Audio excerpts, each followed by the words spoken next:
Okay, then there's that third quality needed for pastoral listening, and that is genuineness. I am myself with someone. I am not a phony. I am also not a blank. I do not withhold who I am.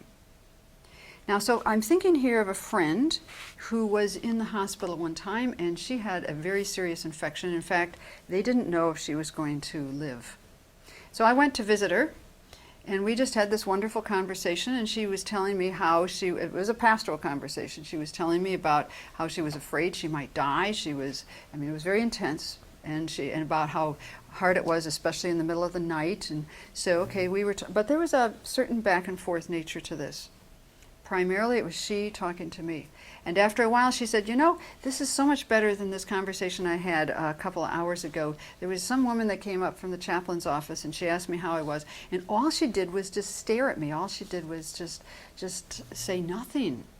And after a while, I felt like, gosh, lady, why don't you just leave a tape recorder here and just let me talk, you know?